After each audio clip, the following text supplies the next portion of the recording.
State officials in California are investigating who was responsible for transporting a group of migrants from Venezuela and Colombia from the Texas border to New Mexico and ultimately to California's capital.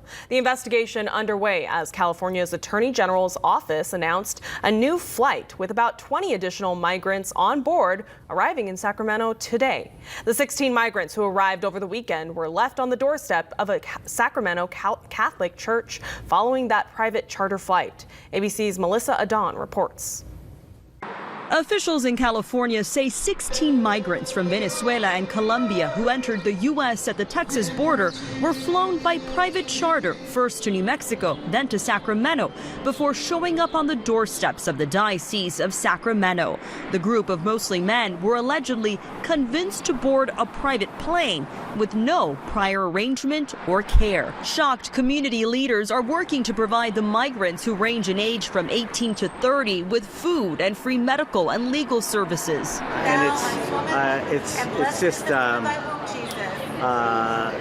heartbreaking that having come to the United States that they would be treated in that fashion, that they would be deceived.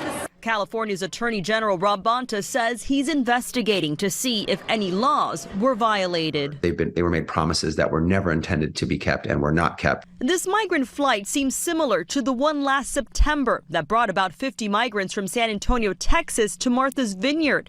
Florida Governor Ron DeSantis took credit for those flights, which led to a lawsuit. And Attorney General Bonta says he's seen evidence Florida may have been involved in the migrant transport to his state. We think it's the state of Florida. We think that because there's documents that were given to the migrants to sign with the name of the state of Florida on it. It's their voluntary transportation program. It's the same program that was used in Martha's Vineyard. According to the Sacramento nonprofit assisting the migrants, the group all have pending court appearances, and due to them being transported to California, there will likely be delays in their asylum process. Now, we've also reached out to the state of Florida for a response, but have not heard back.